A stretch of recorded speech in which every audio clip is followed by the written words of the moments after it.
দেখো question number 1। তো কেপলারের সূত্র থেকে বা এখানে সুন্দর সুন্দর অনেকগুলো ম্যাথ আছে। আমরা প্রথম কোশ্চেনটা দেখো, বলা হচ্ছে পৃথিবীর ব্যাসার্ধ আর একটি ভূস্থির উপগ্রহের বৃত্তাকার কক্ষপথ ভূপৃষ্ঠ হতে, এটা একটু আন্ডারলাইন করে রাখো, ভূপৃষ্ঠ হতে 6 উচ্চতায় থাকলে, তারপর হচ্ছে ভূপৃষ্ঠ থেকে 2.5 উচ্চতায় থাকা আর একটি কৃত্রিম উপগ্রহের প্রদক্ষিণকাল কত। তো ভাইয়া কোশ্চেনের শুরুতে দেখো একটি ভূস্থির উপগ্রহ একটা শব্দ বলা হয়েছে। আমরা এই অধ্যায়ের একদম লাস্টে এই থিওরিটা আসবে, ভূস্থির উপগ্রহ। তো ভূস্থির উপগ্রহ শব্দটা বক্স করে লিখে রাখো, আবর্তনকাল 24 ঘন্টা। ভূস্থির উপগ্রহ এটার উপরে প্রশ্নে লিখে রাখো আবর্তনকাল 24 ঘন্টা। যে উপগ্রহের আবর্তনকাল 24 ঘন্টা তাকে বলি আমরা ভূস্থির উপগ্রহ। সেটা এটা লিখে রাখো, ঠিক আছে? ভূস্থির উপগ্রহ, তাহলে এটা হচ্ছে আবর্তনকাল হচ্ছে 24 ঘন্টা। একটা ছবি আঁকো ভাইয়ের সাথে। আমরা মনে করলাম ভাইয়া এটা হচ্ছে আমাদের পৃথিবী, ঠিক আছে? এটা মনে করো পৃথিবী, এটা ছোট্ট করে লেখো, এটা হচ্ছে পৃথিবী আর এটা হচ্ছে পৃথিবীর সেন্টার। আচ্ছা, তো আমাদের এখানে একটা কক্ষপথ দেখালাম আর এখানে আরেকটা কক্ষপথ দেখালাম, ঠিক আছে? আমরা দুইটা কক্ষপথ দেখালাম। তো প্রথম যে কক্ষপথটা সেটা 6 উচ্চতায় আছে। দেখো একটা ভূস্থির উপগ্রহ আছে যেটা 6 উচ্চতায় আছে ভূপৃষ্ঠ হতে, কোশ্চেন স্পষ্টভাবে বলে দিচ্ছে। তাহলে এই ডিস্টেন্সটা আমরা দেখালাম হচ্ছে 6 তাহলে এইখানে হচ্ছে আমাদের একটা কৃত্রিম উপগ্রহ আছে বা ভূস্থির উপগ্রহ আছে তারা বলছে। তাহলে এইখানে হচ্ছে একটা উপগ্রহ আছে, ঠিক আছে? ভূস্থির উপগ্রহ। তাহলে এটা ভূপৃষ্ঠ হতে 6 উচ্চতায় আছে। ছবি আঁকো ভাইয়া। এরপরে বলা হচ্ছে আরো একটা উপগ্রহ আছে, যে উপগ্রহটা 2.5 উচ্চতায় আছে ভূপৃষ্ঠ থেকে। তাহলে আরেকটা উপগ্রহ আমরা মনে করলাম এই জায়গায় আছে, ভূপৃষ্ঠ হতে 2.5 উচ্চতায় আছে তারা বলে দিছে। ভূপৃষ্ঠ হতে 2.5 উচ্চতায় আছে। তাহলে এটা হচ্ছে আমাদের কৃত্রিম উপগ্রহ। কৃত্রিম উপগ্রহ। আচ্ছা, এখন এই প্রশ্নটা হচ্ছে একটু বোঝার যে ব্যাপারটা, বলতো এইটা যেহেতু পৃথিবীর কেন্দ্র, তাহলে এইখান থেকে পৃথিবীর পৃষ্ঠ পর্যন্ত দূরত্বটা কত? Capital R. আবার এইখান থেকেও পৃথিবীর পৃষ্ঠ পর্যন্ত দূরত্বটা ক্যাপিটাল আর। ভাইয়া মহাবিশ্বের যে কোনো কিছু দূরত্ব কেন্দ্র থেকে কাউন্ট করা হয়। এই প্রশ্নটা তুমি যাতে ভুল করো তাই তারা বলছে এই ভূস্থির উপগ্রহটা ভূপৃষ্ঠতে 6 উচ্চতায় আছে। তাহলে ফাইনালি কেন্দ্র থেকে তাহলে কত উচ্চতায়? তার মানে এই ম্যাথটাতে আর হিসাবে ব্যবহার হবে 7 আবার এই উপগ্রহটা ভূপৃষ্ঠ হতে 2.5 উচ্চতায় আছে, তাহলে কেন্দ্র থেকে কত উচ্চতায়? 3.5 তাহলে ভাই আসো আমরা যদি এখানে আসি, তার নিচে লেখো যে এখানে ভূস্থির উপগ্রহের স্থির উপগ্রহের দূরত্ব R1 সমান সমান R প্লাস 6R সমান সমান হচ্ছে 7R। তাহলে সবসময় মাথায় রাখবা মহাবিশ্বের যে কোনো দূরত্ব কেন্দ্রের সাপেক্ষে কাউন্ট করা হয়। তাহলে ভূস্থির উপগ্রহটার দূরত্ব হবে R1 R প্লাস 6R মানে 7R। আর আবর্তনকাল এটাকে আমরা T1 দ্বারা প্রকাশ করলাম। বলতো এইদিকে ভাইয়া, বলতো আবর্তনকাল যেহেতু এটা ভূস্থির উপগ্রহ, ভাইয়া বলে দিছে এই অধ্যায়ের আমরা লাস্টে ভূস্থির উপগ্রহ নিয়ে পড়বো। তো এটার একটা আবর্তনকাল আমাদের ফিক্সড, কয় ঘন্টা? 24 ঘন্টা, এটা মুখস্থ। তাহলে এখানে বসায় দাও 24 আওয়ার। আর কৃত্রিম উপগ্রহের দূরত্ব যদি আমরা বের করো, কৃত্রিম উপগ্রহের দূরত্ব এটা মনে করো ভাইয়া R2 দ্বারা প্রকাশ করলাম। R2 R প্লাস 2.5R সমান সমান হচ্ছে 3.5R। আর আমাদেরকে এই উপগ্রহটার আবর্তনকাল বের করতে বলছে। আবর্তনকাল T2 ইকুয়াল হচ্ছে হোয়াট? তা আমরা কেপলারের যে সূত্রটা জানি, আমরা জানি বলতো কেপলারের সূত্রটা ছিল হচ্ছে T2 ডিভাইডেড বাই T1 তার হোল স্কয়ার সমান হচ্ছে R2 ডিভাইডেড বাই R1 তারপর হচ্ছে কিউব। এখন কেপলারের সূত্রটা আমরা কখন ইউজ করবো? যখনই প্রশ্নে তুমি আবর্তনকাল বা বছর এই সম্পর্কে কোনো প্রশ্ন জিজ্ঞেস করবে তখনই বুঝবা যে কেপলারের সূত্রটা ব্যবহার করতে হবে। তাহলে এইখান থেকে আমরা স্কোয়ারটাকে ওইদিকে পাঠায় দেবো, স্কোয়ারটা ওইদিকে গেলে পাওয়ার হবে 3/2। তাহলে T2 ডিভাইডেড বাই T1 সমান সমান হচ্ছে R2 ডিভাইডেড বাই হচ্ছে R1 তারপর হচ্ছে 3/2। তাহলে T2 সমান হচ্ছে T1 R2 এর মান বসায় দাও ভাইয়া, বা পরে বসাইলেও হবে, 7R ডিভাইডেড বাই R2 কত ভাইয়া? 3.5R, আর R1 হচ্ছে 7R, তারপর হচ্ছে 3/2। তাহলে T2 T1 এর মান বসাও 24, আর এটা কাটলে আসবে 1/2, তারপর হচ্ছে 3/2। একটু ভাই ক্যালকুলেট করো তো, দেখো কত আসে। ঠিক আছে, এই অংশটা একটু ক্যালকুলেট করো, এটা ক্যালকুলেট করো।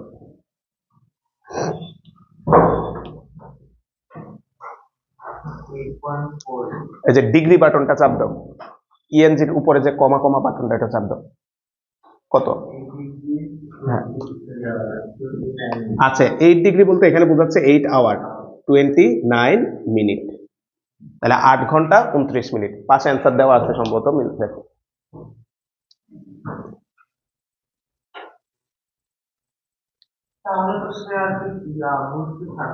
না, এটা তো আমরা তার জন্য বের করি নাই, আমরা তো বের করছি এটার জন্য, আমরা তো ওইটার জন্য বের করিনি।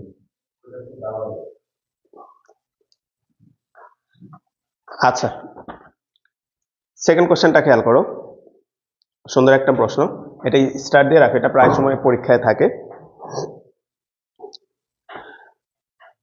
দেখো বলতেছে আমাদেরকে সূর্য থেকে পৃথিবীর দূরত্ব হঠাৎ বর্তমান দূরত্বের অর্ধেক হয়ে গেলে কত দিনে 1 বছর হবে? বলতো বছর নিয়ে প্রশ্ন করছে, তাহলে কোন সূত্র? আবারও কেপলারের সূত্র, 3 নাম্বার সূত্রটা। আমরা জানি আবর্তনকাল বা বছর নিয়ে সূত্র প্রশ্ন করলেই তোমার কেপলারের তৃতীয় সূত্রটা ব্যবহার হবে। তাহলে লেখো এক্সাম্পল 2। তাহলে এক্সাম্পল 2 এ যদি আসি আমরা, কোশ্চেন নাম্বার 2, তাহলে আমরা ধরে নাও যে ধরি প্রাথমিক দূরত্ব সমান সমান হচ্ছে R1। সুতরাং পরবর্তী দূরত্ব ভাই সবাই পারবা, কোশ্চেনে স্পষ্টভাবে বলা আছে হঠাৎ করে পৃথিবী আর সূর্যের মধ্যকার দূরত্বটা অর্ধেক হয়ে গেছে। তাহলে R2 কত হবে ভাই? R1/2। প্রাথমিক অবস্থায় বলতো প্রাথমিক অবস্থায় T1 হচ্ছে হয় সূর্যের চারদিকে না আবর্তনকাল, তাহলে 365 দিন। বছর বলছে তো, তোমাকে বলছে না বছর, তাহলে বছর হইতে হলে সূর্যের চারদিকে তাকে একবার ঘুরে আসতে হবে। তাহলে এখানে আসবে হচ্ছে 365 দিন। ঠিক আছে, T1 হচ্ছে 365 দিন। কারণ কি ভাইয়া, আবর্তনকাল বলছে না, সূর্যের চারদিকে আবর্তনকাল। তাহলে এটা যদি সূর্য হয় আর তাকে কক্ষপথ ধরে যদি এখান থেকে পৃথিবী ঘুরে, তাহলে পুরাটা ঘুরে আসলে তো একবার আবর্তনকাল হবে, তাহলে সেটা হবে বছর 365 দিন। তো তোমাকে বলছে পরবর্তীতে T2 ইকুয়াল হওয়ার মানে কয় দিনে 1 বছর হবে, তোমাকে এটা জিজ্ঞেস করছে। তাহলে দেখো আমরা জানি T2 ডিভাইডেড বাই T1 তার whole square, R2 divided by R1 তারপর হচ্ছে কিউ। তাহলে এখান থেকে খেয়াল করো, T2 divided by T1, R2 divided by R1 তারপর হচ্ছে 3/2। আচ্ছা, এখানে খেয়াল করো তো ভাইয়া, T2 এর মান আসবে হচ্ছে T1 ইন্টু হচ্ছে R2 ডিভাইডেড বাই R1 তারপর হচ্ছে 3/2। তাহলে তুমি এবার মান বসায় দাও আগের মতো। T1 হচ্ছে 365 দিন, আর R2 হচ্ছে R1/2 ডিভাইডেড বাই R1 তারপর হচ্ছে 3/2। তাহলে 365 ইন্টু হচ্ছে 1/2 তারপর হচ্ছে 3/2, কত আছে? 129 দিন। অর্থাৎ ভাইয়া পৃথিবী আর সূর্যের দূরত্ব যদি বর্তমান দূরত্বের অর্ধেক হয়ে যায়, তাহলে 1 বছর হইতে সময় লাগবে 129 দিন। এই অঙ্কটা খুবই ইম্পর্টেন্ট, প্রায় সময় অ্যাডমিশনে বিভিন্ন বিশ্ববিদ্যালয়ের অঙ্কটা আসে। তো তোমরা সেটা একটু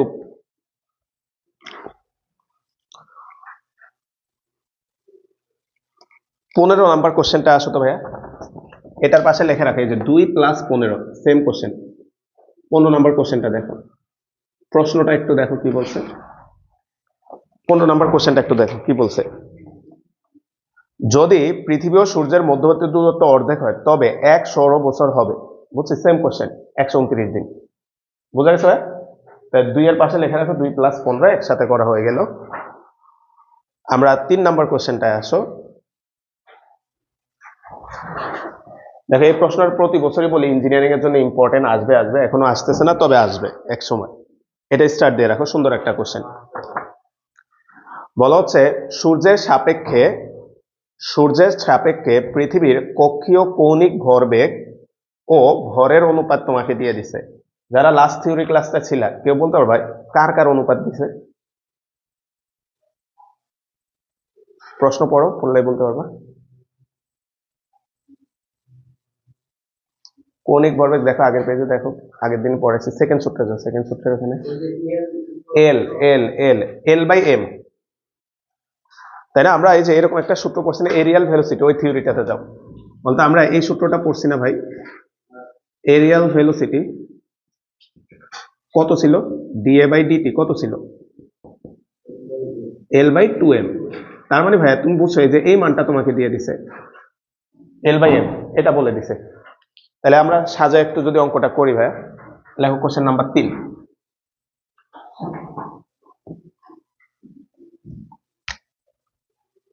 কোশ্চেন নাম্বার 3, সাইডে আগে ইনফরমেশন গুলো লেখো। এল বাই এম আমাদেরকে এটা বলে দিছে কৌণিক ভরবেগ আর ভরের অনুপাত তোমাকে এটা বলে দিছে তারা 4.4 into 10⁻15 metre square per second, এটা আমাদেরকে বলে দিছে। এখন প্রশ্নটা কি বলছে ভাই, আসো একটু বুঝাই তোমাদেরকে, এদিকে খেয়াল করো, সব একটু মনোযোগ দিবে। এই হচ্ছে আমাদের পৃথিবীর যে কক্ষপথটা, সব একটু মনোযোগ দাও ভাই। এ হচ্ছে পৃথিবীর কক্ষপথটা, এখানে আমরা মনে করলাম সূর্য আছে, আর এটা হচ্ছে পৃথিবী আছে, এখানে হচ্ছে পৃথিবী আছে, এখানে হচ্ছে পৃথিবী আছে। এখন বলো তো ভাইয়া, পৃথিবী যখন ঘূর্ণন শুরু করবে, বলতে এই রেখাটা মনে করো ঘুরে এখানে আসছে, পৃথিবী পৃথিবী যদি এখানে আসে, দেখো তো এই রেখা একটা ক্ষেত্রফলকে আবদ্ধ করে ফেলছে, তাই না ভাই? এখন বলো তো ভাইয়া, এইদিকে একটু বুঝো ভাইয়া কনসেপ্টটা। তাহলে পৃথিবী এখান থেকে ঘুরে যখন এই সেম একই পয়েন্টে চলে আসবে, তাহলে পুরা কক্ষপথ দ্বারা আবদ্ধ ক্ষেত্রফল কি? এই ডিমটার ক্ষেত্রফল, তাই না ভাই? তোমাকে এটা বের করতে বলছে প্রশ্ন, দেখো কি বলছে, পৃথিবীর কক্ষপথ দ্বারা সীমাবদ্ধ ক্ষেত্রের ক্ষেত্রফল কত। তার মানে তোমাকে এই পুরা অংশটার ক্ষেত্রফল বের করতে বলছে, এটা বুঝছো কিনা? হ্যাঁ, কক্ষপথ দ্বারা আবদ্ধ ক্ষেত্রের ক্ষেত্রফলটা তোমাকে বের করতে বলছে। তা আসো আমরা একটু যদি শুরু করি, তাহলে আমরা জানি ডিএ ডিভাইডেড বাই ডিটি সমান সমান হচ্ছে এল বাই 2m। এখন আমরা যে সূত্রটা জানি ডিএ বাই ডিটি সমান সমান হচ্ছে এল বাই 2m, তাহলে এইখান থেকে আমরা ক্ষেত্রফলটা বের করব যে আমাদের পৃথিবীর কক্ষপথ দ্বারা আবদ্ধ ক্ষেত্রের ক্ষেত্রফলটা কত। তাহলে এইখান থেকে আমরা ক্ষুদ্র ক্ষেত্রফল ডি এটা যদি বের করো, তাহলে ডিএ সমান সমান এল বাই 2m ইন্টু হচ্ছে ডিটি। তাহলে খেয়াল করো তো ভাইয়া, ক্ষুদ্র ডিটি সময়ে মনে করো যে এতটুকু ক্ষেত্রফল অতিক্রম করছে, ক্ষুদ্র ডিটি সময়, ছবি আঁকার দরকার নেই, তোমরা জাস্ট প্রশ্নটা বুঝো। ক্ষুদ্র ডিটি সময়ে মনে করো সে এতটুকু ক্ষেত্রফল অতিক্রম করছে, ক্ষুদ্র ডিটি সময় সে ডিএ ক্ষেত্রফল অতিক্রম করছে। তাহলে ভাই সবাই পারবা, পুরা ক্ষেত্রফলটা যদি বের করতে চাও তাহলে কি করতে হবে? এখন ইন্টিগ্রেশন করতে হবে, ক্ষুদ্র ক্ষেত্রফল থেকে টোটাল ক্ষেত্রফলটা যদি বের করতে চাই তাহলে আমরা টোটাল ক্ষেত্রফলটা আমরা বের করব। সুতরাং ইন্টিগ্রেশন অফ ডিএ সমান সমান এল বাই 2m ইন্টু হচ্ছে ডিটি। ভাই একটু হেল্প করি, বলতো যেই মুহূর্তে যাত্রা শুরু করছে ওই মুহূর্তে টাইম কত? 0। পরে লেখো ভাই, আগে একটু বুঝো। তাহলে এখানে যেহেতু ডিটি আছে, তাহলে এখানে লিমিট বসবে কার? টাইমের।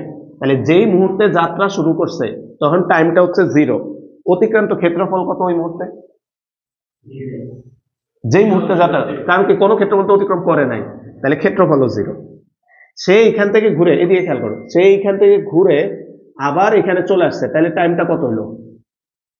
365 দিন। তাহলে এটাকে মনে করলাম আমরা টাইম টি। তাহলে এখানে বসাইলাম টি, আর সে একটা ক্ষেত্রফল অতিক্রম করছে, সেটা ধরে নিলাম হচ্ছে এ।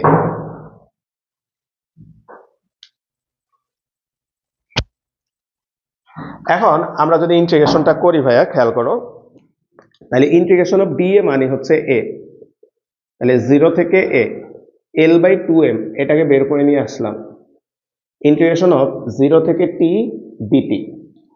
তাহলে এখানে আপার লিমিট লোয়ার লিমিট বসাও, a মাইনাস 0 1/2 ইন্টু হচ্ছে L/m, ইন্টিগ্রেশন অফ ডিটি মানে হচ্ছে টি 0 থেকে টি। তাহলে এখানে সাজালে a সমান সমান হচ্ছে হাফ L/m ইন্টু হচ্ছে টি মাইনাস 0, তাহলে আসবে হচ্ছে হাফ ইন্টু হচ্ছে L/m ইন্টু হচ্ছে টি। তাহলে দেখো আমরা ক্ষেত্রফলের ইকুয়েশনটা সাজায় নিলাম।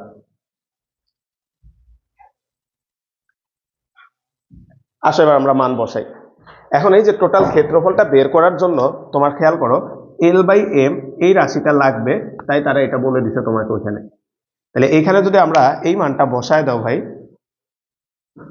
তাহলে আমরা যদি এখানে মানটা বসায় দাও, বা a সমান সমান হচ্ছে হাফ L/m 4.4 10⁵ ইন্টু এই জায়গাটা একটু খেয়াল করো তো ভাইয়া, টি এটা মানে হচ্ছে 365 দিন, কিন্তু আমাদের কিন্তু বসাইতে হবে সেকেন্ডে। একদিন মানে হচ্ছে 86,400 সেকেন্ড। তাহলে তুমি এটাকে এভাবে বসাইতে পারো, 365 ইন্টু হচ্ছে 86,400। তাহলে দিনকে সেকেন্ডে নিতে হলে 86,400 দ্বারা গুণ দিলে হয়, কারণ একদিন মানে হচ্ছে 86,400 সেকেন্ড। তাহলে দেখো এরিয়াটা কত আসে, 6.94 22 মিটার স্কোয়ার। 10 উপর পাওয়ার কি 15? আচ্ছা, বাকিটা ঠিক আছে। আচ্ছা, উঠায় নাও ভাইয়া, খুবই সুন্দর একটা অঙ্ক।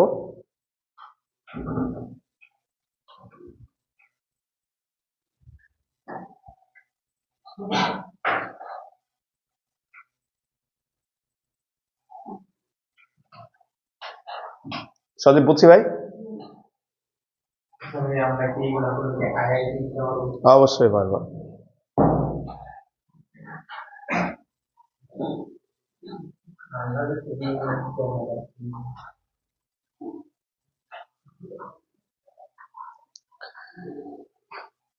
আচ্ছা, 4 নম্বর কোশ্চেনটা দেখে এবার।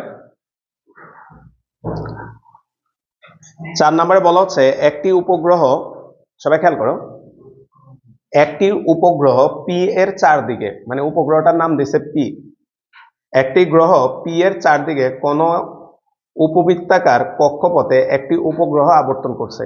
দেখা গেল গ্রহটি থেকে নিকট বিন্দুতে উপগ্রহটির বেগ দূরতম বিন্দুতে বেগের 6 গুণ। এটার একটু ছবি আঁকো, তাহলে তোমাদের বুঝতে সুবিধা হবে। কোশ্চেন নাম্বার 4, একটু খাতায় ছবি আঁকো। এই নিকট বিন্দু আর দূরের বিন্দু এই জিনিসটা একটু ভাই বুঝাই। কোশ্চেন নাম্বার 4, এটা একটু ছবিটা আঁকো ভাই। কোশ্চেন নাম্বার 4, আমরা মনে করলাম এটা হচ্ছে আমাদের উপবৃত্তাকার সেই কক্ষপথটা। খেয়াল করি ভাই প্লিজ, এটা হচ্ছে আমাদের উপবৃত্তাকার কক্ষপথটা। তো তোমরা জানো হ্যাঁ, গ্রহটা একটা নির্দিষ্ট ফোকাসে থাকে, তাই না ভাই? তাহলে এটা হচ্ছে আমাদের গ্রহটা আছে। তাহলে গ্রহ থেকে এই যে দূরত্বটা, এই দূরত্বটাকে আমরা বলি হচ্ছে নিকট বিন্দু, এটাকে বলি হচ্ছে আমরা নিকট বিন্দু। এই বিন্দুটাকে আমরা বলি হচ্ছে নিকট বিন্দু, এই বিন্দুটাকে আমরা বলি হচ্ছে নিকট বিন্দু। আর গ্রহ থেকে এই যে বিন্দুটা, এই বিন্দুটাকে আমরা বলি হচ্ছে দূরের বিন্দু, এটাকে বলা হয় দূরের বিন্দু। তাহলে খেয়াল রাখো, এই পয়েন্টটাকে বলি আমরা নিকট বিন্দু, আর এটাকে বলি হচ্ছে আমরা দূরের বিন্দু। আচ্ছা, এখন তারা বলে দিছে, আচ্ছা নিকট বিন্দুটাকে আমরা এ দ্বারা প্রকাশ করলাম, আর দূরের বিন্দুটাকে আমরা বি দ্বারা প্রকাশ করলাম। নিকট বিন্দুতে যে বেগ সেটা হচ্ছে VA, দূরের বিন্দুতে যে বেগ সেটা হচ্ছে VB। প্রশ্ন পড়ে দেখো, স্পষ্টভাবে একটা কথা বলে দিছে, প্রশ্নটা পড়ো। নিকট বিন্দুতে উপগ্রহটির বেগ দূরের বিন্দুর বেগের 6 গুণ। পাইছি লাইনটা? নিকট বিন্দুতে বেগ দূরের বিন্দুর বেগের 6 গুণ। তাহলে বলো তো VA, এটা মানে তারা বলে দিছে 6 VB। তাহলে এই দূরত্বটা আমরা মনে করলাম আর এ, আর এই দূরত্বটা আমরা মনে করলাম আর বি। তো তারা তোমাকে দেখো থিওরি যেহেতু আগের দিন আমরা পড়াইছি, অঙ্কটা এখন তোমার জন্য সহজ, যেহেতু আমরা থিওরিটা জানি। বলতো তোমাদের মনে আছে আশা করি যে একটা উপগ্রহ যখন উপবৃত্তাকার কক্ষপথে ঘুরে, বা গ্রহ যখন সূর্যের চারদিকে ঘুরে, কৌণিক ভরবেগ কি থাকে? সমান থাকে। তাহলে আমরা জানি এম ভি আর ইকুয়াল হচ্ছে ধ্রুবক, কৌণিক ভরবেগটা সর্বদা সমান থাকে। তাহলে আমরা এখান থেকে লিখতে পারি, সুতরাং এম ভি এ আর এ সমান হচ্ছে এম ভিবি আর বি। তাহলে আমরা জানি কৌণিক ভরবেগটা সমান থাকে। এম এম কেটে দাও, এম এম কাটলে এখানে থাকে হচ্ছে ভি এ আর এ সমান হচ্ছে ভিবি আর বি।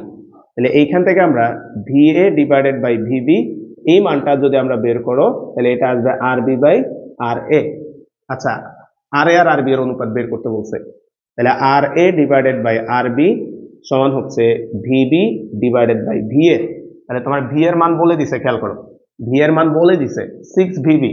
তাহলে এই মানটা আমরা এখানে বসায় দাও, আর এ ডিভাইডেড বাই হচ্ছে আর বি সমান সমান হচ্ছে ভিবি ডিভাইডেড বাই 6 ভিবি, বা আর A divided by R B সমান হচ্ছে 1/6। সুতরাং আর এ অনুপাত হচ্ছে আর বি সমান হচ্ছে 1/6। তারা তোমাকে এটা জিজ্ঞেস করছে, তাহলে দূরত্ব দুইটার অনুপাত বের করো।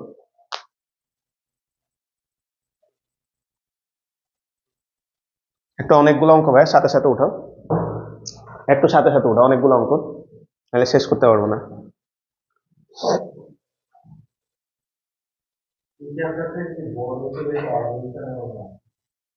বোর্ডও আসে, যে লাস্টের টপিকটা থেকে সব প্রশ্ন আসছে, উপগ্রহ যে টপিকটা, আর হচ্ছে মুক্তিবেগ। হ্যাঁ,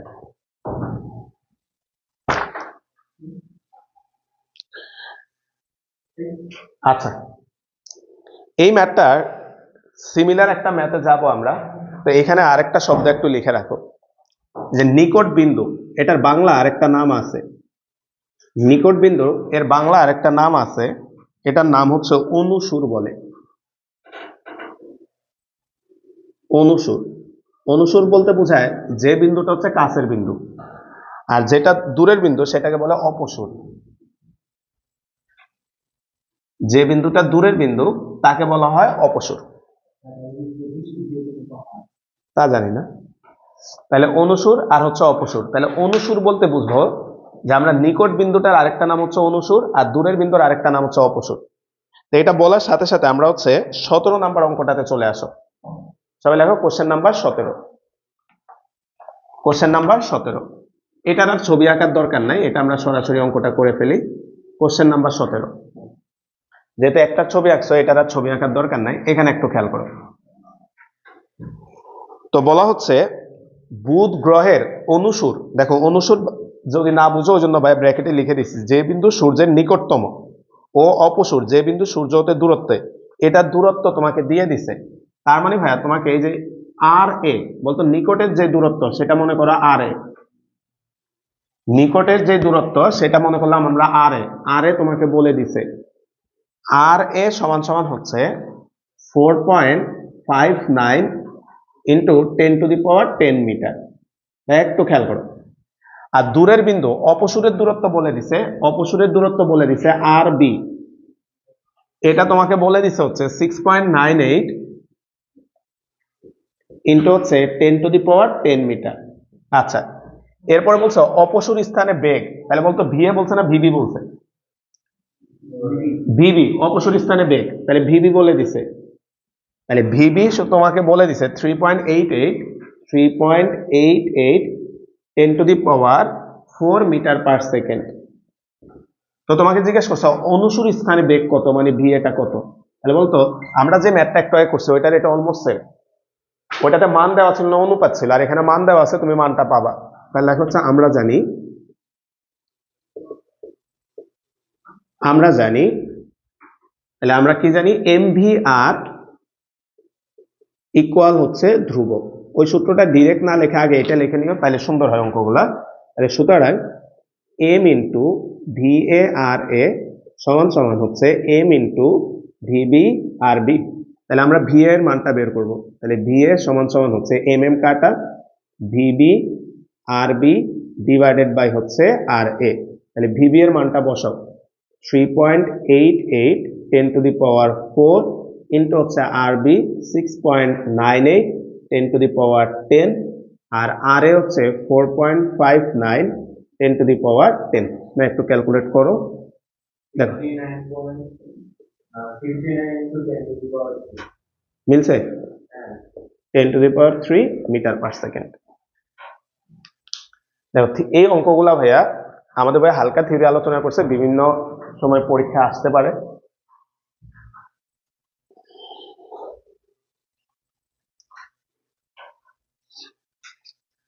আসো সিমিলার আরেকটা দেখি, তারপর আমরা 5-এ যাবো নি। 8 নম্বর কোশ্চেনটা দেখো। কোনটা ভাই? না এটা তো আগের চিত্রটাতে ভাইয়া দেখাই দিচ্ছি আর কি, এটা সূর্য আর ওটা বুধ হবে আর কি। ঠিক আছে, যদি ছবি আঁকতে চাও তাহলে এটা হচ্ছে তোমার সূর্যটা, মানে এটা হবে সূর্য যদি ছবি আঁকা, আর এটা হচ্ছে বুধ গ্রহ।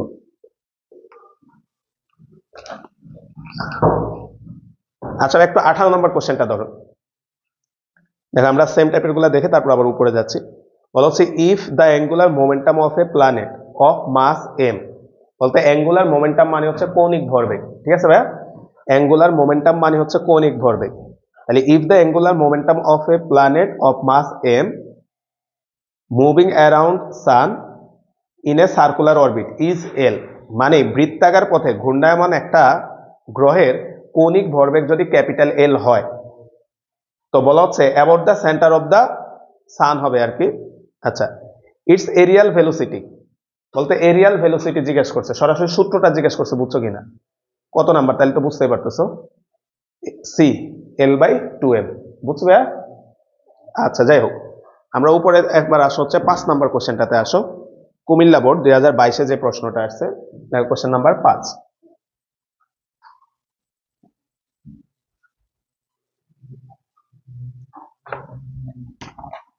কোশ্চেন নাম্বার 5 একটা সিকিউ কুমিল্লা বোর্ড 2022।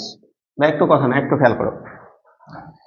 আমাদেরকে বলা হচ্ছে, প্রশ্ন ধরো একটু, সূর্যের চারদিকে, প্রশ্নটা একটু খেয়াল করে নাও, সূর্যের চারদিকে পৃথিবীর কক্ষপথ, শব্দটা মিস গেছে ঠিক করে নাও, সূর্যের চারদিকে পৃথিবীর কক্ষপথ উপবৃত্তাকার, সূর্যের চারদিকে পৃথিবীর কক্ষপথ উপবৃত্তাকার। লিখছি ভাইয়া, লেখে নাও লেখে নাও। সূর্যের চারদিকে পৃথিবীর কক্ষপথ উপবৃত্তাকার। প্রশ্ন পড়ো, সূর্য হতে পৃথিবীর নিকটতম ও দূরতম বিন্দুর দূরত্ব যথাক্রমে দেওয়া আছে।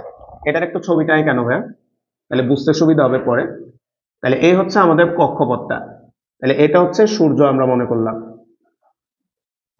এটা হচ্ছে নিকট বিন্দু, তাহলে এটা আমরা মনে করো হচ্ছে R1, আর দূরের বিন্দু বলতে এই পয়েন্টটাকে বোঝায়, তাহলে এটা হচ্ছে আমাদের R2, তাহলে এটা হচ্ছে পৃথিবী।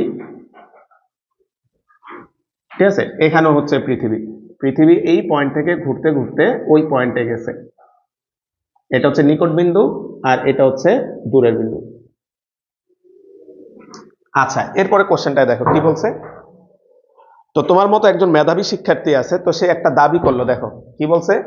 একজন শিক্ষার্থী হিসাব করে বলল পৃথিবীকে নিকটতম বিন্দু হতে দূরতম দূরত্বে, নিকটতম দূরত্ব হতে দূরতম দূরত্বে সরাতে মহাকর্ষ বলের বিরুদ্ধে এতটুকু কাজ করতে হবে। বুঝছো ভাইয়া, একটা মন্তব্য করছে। তো ক নাম্বার বলছে সূর্য হতে ন্যূনতম দূরত্বে পৃথিবীর কেন্দ্রাভিমুখী বল নির্ণয় করো। শব্দটা একটু খেয়াল করো, কেন্দ্রাভিমুখী, এটাকে যদি ভাঙাও তাহলে কেন্দ্র অভিমুখী, অভিমুখী, তার মানে কেন্দ্র অভিমুখী, তার মানে কি ভাইয়া? কেন্দ্রমুখী বল। বুঝবে? তাহলে সবাই একটু খেয়াল করো, তারা বলছে কেন্দ্রাভিমুখী, তাহলে কেন্দ্র অভিমুখী মানে কেন্দ্রের দিকে যে বলটা, তাহলে কেন্দ্রের দিকে যে বল কাজ করে তাকে বলে কি বল? কেন্দ্রমুখী বল। যদিও অনেকে নিউটনিয়ান বলবিদ্যা হালকা পড়ছো, অনেকে পড়ো নাই। কেন্দ্রমুখী বল, বলতো কেন্দ্রমুখী বল এটার যে ইকুয়েশন সেটা ছিল FC equal M V square by R. কিন্তু ভাইয়া যখন কেন্দ্রমুখী বলটা পড়াবো, এই কেন্দ্রমুখী বল হিসাবে যে কোনো বলই হইতে পারে। যেমন ভাইয়া একটা ইলেকট্রন যখন নিউক্লিয়াসকে কেন্দ্র করে ঘুরে তখন কেন্দ্রমুখী বল হিসাবে কাজ করে তাদের মধ্যকার ক্রিয়াশীল তড়িৎ বলটা। এদিকে তাদের মধ্যকার ক্রিয়াশীল তড়িৎ বলটা কেন্দ্রমুখী বল হিসাবে কাজ করে। তাহলে বলো তো ভাইয়া, পৃথিবী যখন সূর্যের চারদিকে ঘুরে, তাহলে পৃথিবী আর সূর্যের মধ্যে একটা বল কাজ করে, সেই বলটা কি বল? মহাকর্ষ বল। এই মহাকর্ষ বলটাই হচ্ছে কেন্দ্রমুখী বলের যোগান দিবে। তাহলে দেখো তো ভাইয়া, কুমিল্লা বোর্ডে যে কোশ্চেনটা করছে তারা যদি সহজে বলতো কেন্দ্রমুখী বল বের করে, মহাকর্ষ বল বের করে, এটা সবাই পারত। কিন্তু তারা কেন্দ্রমুখী বল না বলে কেন্দ্রমুখী বল কেন বলছে? কারণ অনেক স্টুডেন্ট তখন FC equal M V square by R এটা মাথায় চলে আসবে। এবার এটা নিয়ে এসে তো ভি আর খুঁজে পাবে না, অঙ্ক আর মিলাইতে পারবে না।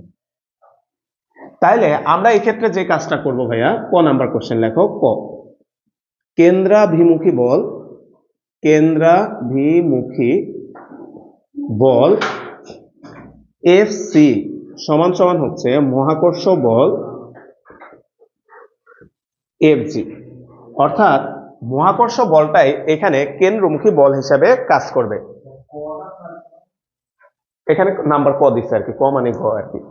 তাহলে কেন্দ্রমুখী বলের যে আমরা সূত্রটা জানি ভাইয়া, কেন্দ্রমুখী বলের মহাকর্ষ বলের যে সূত্রটা জানি আমরা হচ্ছে এফ ইকুয়াল হচ্ছে G capital M small M divided by R one square.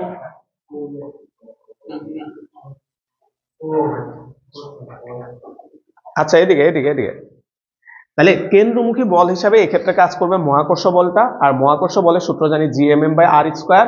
আর মানে এদের দুজনের মধ্যকার ডিস্টেন্স, আমরা সূর্যের ভরটাকে ক্যাপিটাল এম ধরলাম আর পৃথিবীর ভরটাকে স্মল এম ধরলাম, তাহলে আর ওয়ান স্কোয়ার। তাহলে জি এর মান বসো ভাইয়া 6.673 ইন্টু 10⁻11 ক্যাপিটাল এম মানে সূর্যের ভর দিয়ে দিছে সবগুলাই মান। তাহলে সূর্যের ভর আমাদেরকে দিচ্ছে, দেখো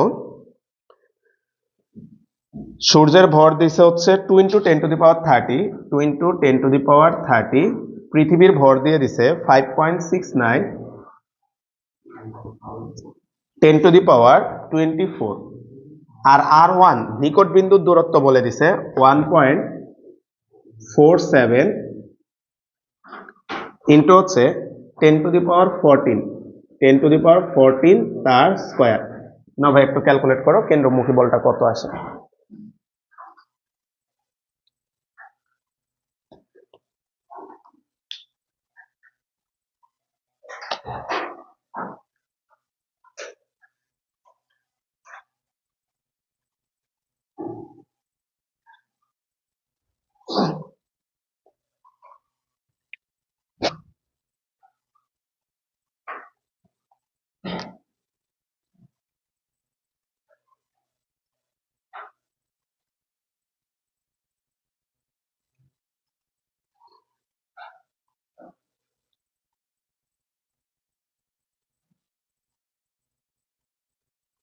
আসছে দেখো,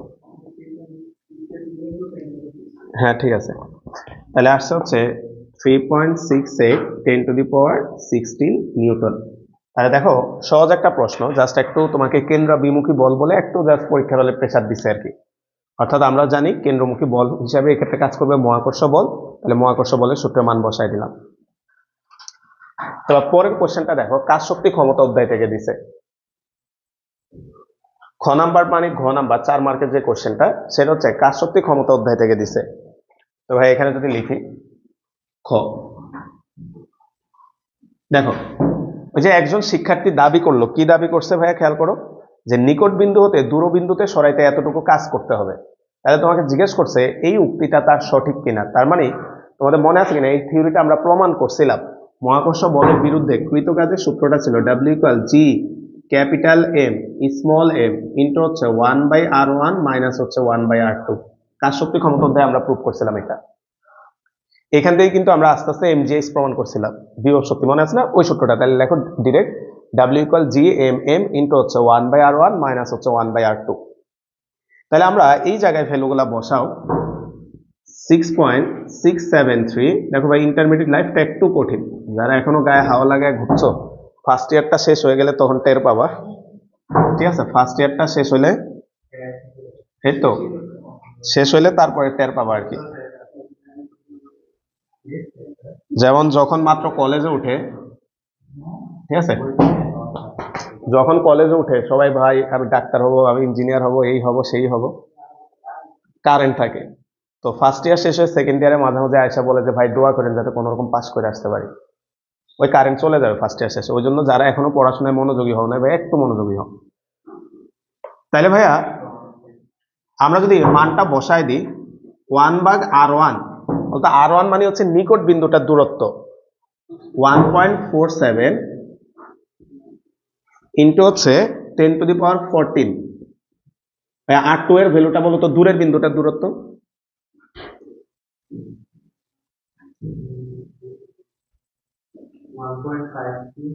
5 to 14। তাহলে একটু ক্যালকুলেট করো, দেখো শিক্ষার্থীর ধারণাটা সঠিক কিনা। হ্যাঁ সঠিকই হবে, একদম কাছাকাছি একটা ভ্যালু চলে আসে।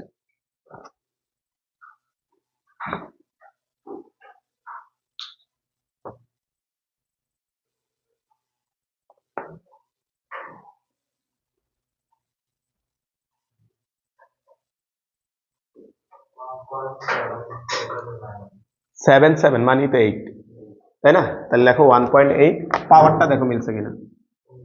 10⁻কত আসছে? 29।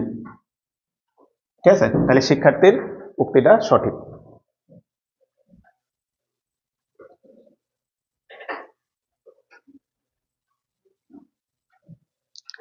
আসো 6 নাম্বার, দেখো আর বড় ম্যাথ নেই, এগুলা ছোট ছোট, একটু খেয়াল করো।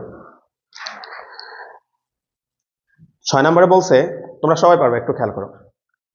এম বরের দুইটা উপগ্রহ আছে, m1 গ্রেটার দেন m2, তারা r1 ও r2 কক্ষপথে ঘুরতেছে।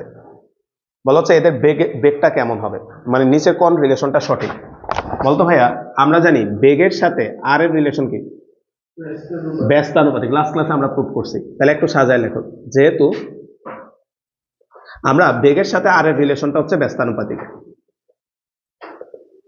আমরা জানি ভি সমানুপাতিক 1/r। তাহলে কোশ্চেনে তারা বলে দিছে ভাইয়া, দেখো একটা রিলেশন তারা বলে দিছে, যেহেতু কি বলছে r1 গ্রেটার দেন r2। তাহলে ভাই একটু বলো তো, r1 যদি r2 এর চেয়ে বড় হয় কক্ষপথের ব্যাসার্ধ এইদিকে, তাহলে বলতো বেগ কোনটা বড় হবে? v1 বড় হবে। ভাই উল্টা না, ব্যস্তানুপাতিক রিলেশন তো ভাই। তাহলে r1 যদি বড় হয় v2 বড় হবে, মানে আর v1 ছোট হবে। তাহলে দেখো অপশনের সাথে মিলায় লেখো, তাহলে সুতরাং v1 লেস দ্যান হচ্ছে v2, অপশন বি তে আছে। দেখো তাহলে বেগের সাথে দূরত্বের সম্পর্কটা হচ্ছে ব্যস্তানুপাতিক, তাহলে r1 যদি বড় হয় তাহলে v1 হচ্ছে ছোট হবে। 7 নম্বর কোশ্চেনটা খেয়াল করো, কোশ্চেন নাম্বার 7, এদিকে এদিকে 7 নম্বর কোশ্চেনটা দেখো, বলা হচ্ছে এ ও বি দুটি উপগ্রহ একই ব্যাসার্ধ বিশিষ্ট কক্ষপথে ঘুরতেছে। ভাই একটু কথা না, একই ব্যাসার্ধ বিশিষ্ট কক্ষপথে ঘুরতেছে। একই ব্যাসার্ধ শব্দটা দাগ দাও, আন্ডারলাইন করো, কারণ পরে কোশ্চেন বুঝতে এটা তোমার হেল্প করবে। একই ব্যাসার্ধ বিশিষ্ট কক্ষপথে ঘুরতেছে, বলা হচ্ছে তাদের ভর, একটার ভর আরেকটা 16 গুণ। তোমাকে বলছে তাদের প্রদক্ষিণ কালের অনুপাত কত, বলো তো ভাইয়া? কেপলার যে সূত্রটা বলছে T2/T1 তার হোল স্কয়ার সমান হচ্ছে R2 ডিভাইডেড বাই R1 তারপর হচ্ছে কিউব। বলতো তারা একই কক্ষপথে ঘুরতেছে, এই কথার মানেই তো R2 ইকুয়াল কত? R1। তাহলে R2 ইকুয়াল যদি R1 হয়, এটা এটা কাটা, তাহলে T2/T1 তার হোল স্কয়ার সমান সমান হচ্ছে R1 ডিভাইডেড বাই R1 তারপর হচ্ছে কিউব। তাহলে এখান থেকে ভাইয়া T2/T1 এর মান আসবে হচ্ছে 1। তাহলে সুতরাং T1 অনুপাত T2 1 অনুপাত 1। তাহলে এখন বলো তো ভরটা যে বলছে এটা খুবই ইম্পর্টেন্ট। থিওরি পড়ানোর সময় ভাইয়া বলছিলাম, আরেকবার বলতেছি, ভরের উপর আবর্তনকাল নির্ভর করে না। দেখো কেপলারের সূত্রে কোনো ভর নাই, আবর্তনকালটা টোটালি ডিপেন্ড করে কার উপর ভাইয়া? কক্ষপথের ব্যাসার্ধের উপরে। তাহলে এই লাইনটা একটু লিখে রাখো, এটা মাথায় রাখবা, ঠিক আছে? নোট, আবর্তনকাল কাল গ্রহ বা উপগ্রহের ভরের উপর নির্ভর করে না, ভরের উপর নির্ভর করে না। তাহলে আমাদের ভরটা দিছে তোমাকে হুদাই কনফিউশনে ফেলানোর জন্য, বুঝছি ভাই, যে একটার ভর আরেকটার 16 গুণ। তাহলে ভাইয়া একই কক্ষপথে যেহেতু আছে দুজনেরই আবর্তনকাল সমান হবে। যদি সমান না হইতো, এটা ভাইয়া বলছিলাম, বলতো কি হইতো, একটা আরেকটাকে এসে ধাক্কা দিত। কারো আবর্তনকাল কম, কারো আবর্তনকাল বেশি, এই কথার মানে কি, যার আবর্তনকাল কম তার মানে তার স্পিড বেশি, তাহলে সে এসে ওইটারে ধাক্কা মারতো। ওই কারণে একই কক্ষপথে থাকলে তারা একই কনস্ট্যান্ট ভেলোসিটিতে ওখানে ঘুরতে থাকে। এই অধ্যায়ের লাস্টের দিকে আমরা যখন উপগ্রহ পড়াবো এগুলো আরো ভালো করে আলোচনা করবো আর কি। আচ্ছা, অপশন ডি তে আছে এটা। 8 নম্বর কোশ্চেনটা দেখো, এটা মুখে মুখে বলে দিই, সবাই একটু খেয়াল করো। পাশে একটা চিত্র এঁকে দিছে, পাইছি সবাই? দুইটা ক্ষেত্রফল দেখাইছে, বলা হচ্ছে সূর্যকে একটি ফোকাসে রেখে, শব্দটা মিস গেছে ঠিক রাখো, সূর্যকে একটি ফোকাসে রেখে, একটি ফোকাসে রেখে, সূর্যকে একটি ফোকাসে রেখে একটি গ্রহ উপবৃত্তাকার পথে সূর্যের চারদিকে ঘোরে। চিহ্নিত ক্ষেত্রফল দুটি সমান, এই শব্দটা বক্স করো, ক্ষেত্রফল দুটি সমান। কেউ বলো তো ক্ষেত্রফল দুইটা সমান হলে টাইম দুইটা কি হবে? সেম। কারণ কেপলারের সেকেন্ড কত নাম্বার জানো? 3 নাম্বার সূত্র, না সেকেন্ড সূত্রটাই তো এটা ছিল, যে টাইম সমান হলে ক্ষেত্রফল সমান হবে। তাহলে অপশন সি তে আছে দেখো, T1 = T2। বুঝছো ভাইয়া? তাহলে এটা দাগায় রাখো অ্যান্সারটা। হ্যাঁ, আচ্ছা, সাইডে দেওয়াই আছে। 9 নাম্বার সূত্রটা দেখো, ঢাকা বোর্ড 2022, বলা হচ্ছে সূর্য হতে পৃথিবীর দূরত্ব কমে গেলে বছরের দিনের সংখ্যা, এটা একটু খাতায় লিখে রাখো। হ্যাঁ, কোশ্চেন নাম্বার 9, কোশ্চেন নাম্বার 9। আমরা জানি T² সমানুপাতিক হচ্ছে R3। এবার তুমি ভাইরা বলো তো ভাইয়া, যদি সূর্য থেকে পৃথিবীর দূরত্ব কমে যায়, মানে আর এর মান যদি কম হয়, তাহলে টি এর মানও কি হবে? কমে যাবে, সমানুপাতিক রিলেশন। তাহলে আর এর মান কমলে টি এর মানও কমলে, তাহলে আমরা এখান থেকে লিখতে পারি আর হ্রাস, আর তাহলে আর যদি হ্রাস পায় তাহলে টিও হ্রাস পাবে। জাস্ট এমনি লিখে রাখো, তাহলে পরে 1-1.5 বছর পরে রিভিশন দিতে গেলে বুঝতে পারবা। তাহলে আর যদি হ্রাস পায় তাহলে টি এর মানও কি হবে? হ্রাস পাবে, কারণ সমানুপাতিক রিলেশন। তাহলে এটাও দেখো অপশন কতে আছে, অপশন এতে আছে, কমে যাবে। তোমার রিকোয়েস্ট একটু 10 নাম্বারটা নিজেরা করো, একটা অঙ্ক ব্যয় করতে দিলাম, কুমিল্লা বোর্ড 2019, এটা একটু নিজেরা করো।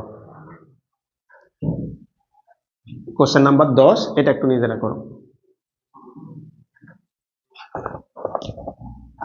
বোর্ডে তাকাবে না প্লিজ ভাই, একটু নিজেরা করো।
যারা করছো এরকম একটা লাইন আসছে কিনা, কত আসে অ্যান্সারটা? সি নাম্বার আসছে 198.68।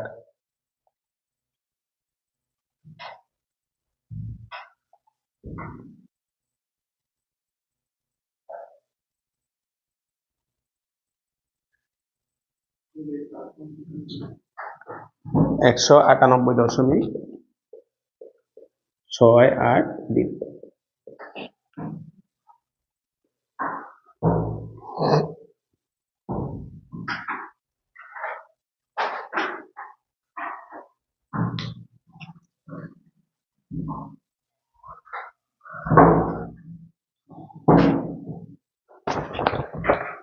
লেখা 11। 11 নম্বর খেয়াল করো, বলা হচ্ছে আরো 4R ব্যাসার্ধের বৃত্তাকার কক্ষপথে প্রদক্ষিণরত দুটি কৃত্রিম উপগ্রহের পর্যায়কালের অনুপাত কত? তাহলে খেয়াল করো তো ভাইয়া, T1/T2 লেখো, এটাকে T1/T2 হোল স্কয়ার সমান হচ্ছে R1/R2 তারপর হচ্ছে কিউব, বা T1/T2 সমান সমান হচ্ছে R1/R2 তারপর হচ্ছে 3/2। ভাই একটু খেয়াল করো তো, কক্ষপথ দুইটা বলে দিছে, একটার কক্ষপথ হচ্ছে আর আরেকটার হচ্ছে 4R। তাহলে বলো তো R1 এর জায়গায় কত আসবে? আর R2 এর জায়গায় আসবে 4R, তারপর হচ্ছে 3/2। তাহলে ভাই এখানে কাটাকাটি করো, আর আর কাটা যাবে, 4 কে রুট করলে আসবে 2, তার উপর কিউব করলে 1/8 সম্ভবত। তাহলে সুতরাং T1/T2 সমান হচ্ছে 1/8। দেখো তো ভাই এতক্ষণ সবগুলাতে ভাই T2/T1 লিখছে, এই জায়গায় এসে আবার T1/T2 লিখছে, বলো তো কেন? কারণ অনুপাত তো চাইছে, ওই কারণে আমরা প্রথমটার সাথে দ্বিতীয়টার অনুপাত বের করতে হবে, তাই T1/T2 লিখছে। আর এতক্ষণ সবগুলাতে T2 বের করছি, তাই T2 এর উপরে রাখছিলাম, বুঝছি, ক্যালকুলেশনের সুবিধার্থে, এছাড়া আর কিছুই না। 12 নাম্বার দেখো, বরিশাল 17 বলছে কেপলারের তৃতীয় সূত্রের নাম কোনটি? যে আমরা প্রত্যেকটা সূত্রের নাম লিখছিলাম, ক্ষেত্রফলের সূত্র, ও তৃতীয় সূত্র পর্যায়কালের সূত্র। আচ্ছা, দ্বিতীয়টা ক্ষেত্রফল ছিল। আচ্ছা, 13 নম্বর কোশ্চেনটা দেখো, অনেকবার বোর্ড এক্সামে আসছে। পর হচ্ছে গ্রহের পর্যায়কাল টি এবং সূর্যতে গ্রহের দূরত্ব আর হলে নিচের কোনটি কেপলারের তৃতীয় সূত্র? টি স্কয়ার সমানুপাতিক আর কিউব, অপশন ডি তে আছে। 14 নাম্বার, সূর্য থেকে পৃথিবীর গড় দূরত্ব বর্তমান দূরত্বের দ্বিগুণ হলে সূর্যের চারদিকে পৃথিবীর আবর্তনকাল বর্তমান আবর্তনকালের কত গুণ হবে? Comilla Victoria college. আসো আমরা এটা একটু হাতে করে ফেলি। কত নাম্বার এটা ভাই? কোশ্চেন 14। কোশ্চেন 14। তাহলে একটু ডিরেক্ট লিখি, T2/T1 তার স্কয়ার সমান হচ্ছে R2/R1 তারপর হচ্ছে কিউব। তাহলে ভাইয়া T2 সমান সমান আসবে হচ্ছে T1 R2/R1 তারপর হচ্ছে 3/2। একটু খেয়াল করো তো ভাইয়া, এটা হচ্ছে T1, তোমাকে কোশ্চেনে বলছে দূরত্বটা যদি বর্তমান দূরত্বের দ্বিগুণ হয় তাহলে R2 হবে 2R1 ডিভাইডেড বাই R1 তারপর হচ্ছে 3/2। আচ্ছা, এখানে একটু খেয়াল করি ভাইয়া, R1 R1 কাটা যাবে, তাহলে 2 টু দি পাওয়ার 1.5 কত আছে দেখো তো, 2 টু দি পাওয়ার 1.5,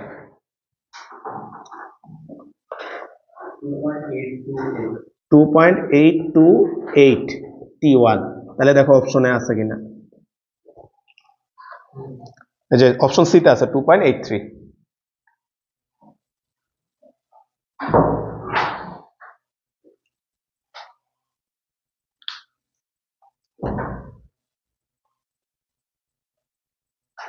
আচ্ছা, আমরা 15 নাম্বার করলাম, এর আগে 16 নাম্বারটা দেখো।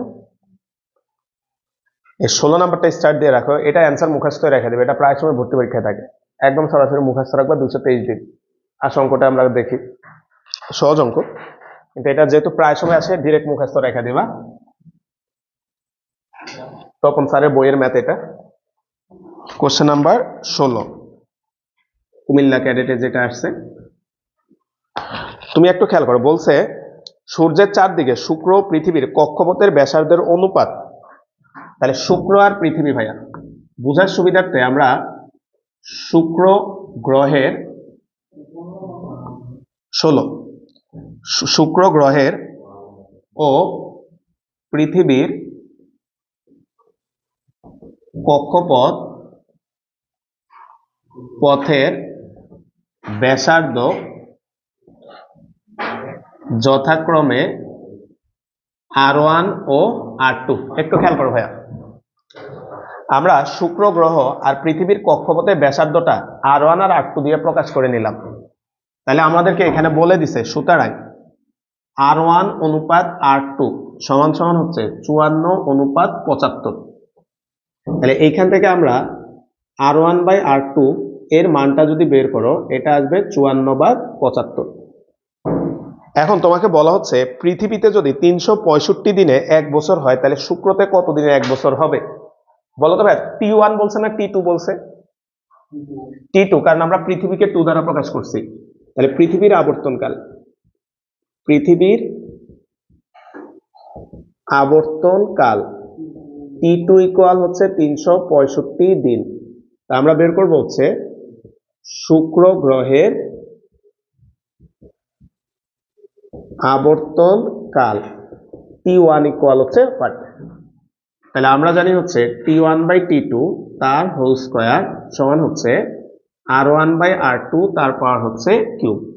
তাহলে এখান থেকে আসবে T1 ইকুয়াল হচ্ছে, ভাই লাইন স্কিপ করে দিচ্ছি কারণ একই ক্যালকুলেশন বারবার করতেছি, 3/2। তাহলে মানগুলা বসাও। T2 হচ্ছে 365, আর এই যে R1/R2 এটা সরাসরি আছে 54/75, আর 3/2 মানে পাওয়ার হচ্ছে 1.5। তাহলে দেখো কত আসে।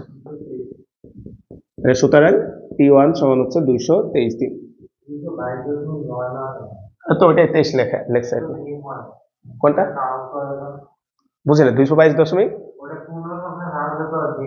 ওই দিন ধরে নিচ্ছে, ঠিক আছে ওইটা দিন ধরেই নিচ্ছে। আচ্ছা দেখো এই পেজে সম্ভবত আর বাকি নাই তাই না, পরের পেজে আসে 999 না, মানে তো অলমোস্ট 3 হয়ে গেছে, ওই জন্যই 23 লিখছে।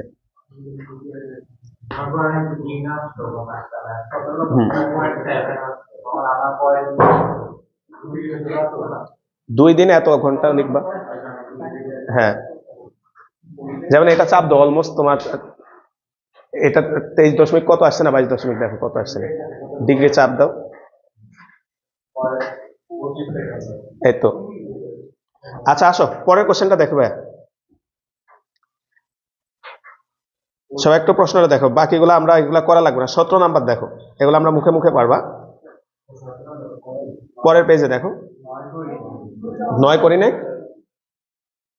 করছি তো, আর সবগুলাই হয়েছে। পরের পেজে আসো, পরের পেজে আবার নাম্বারিং ভুলে আবার 17 দিয়ে দিছে আর কি। দেখো 17 নাম্বার কি বলছে, সমান ভরের দুটি উপগ্রহের ব্যাসার্ধ আরো 6R পর্যায়কালের অনুপাত জাহাঙ্গীরনগর 2022-23। একটু আগে এটা আগের পেজে করছিলাম, কত নাম্বারে জানি করলাম, আগের পেজে কততে করছিলাম এটা,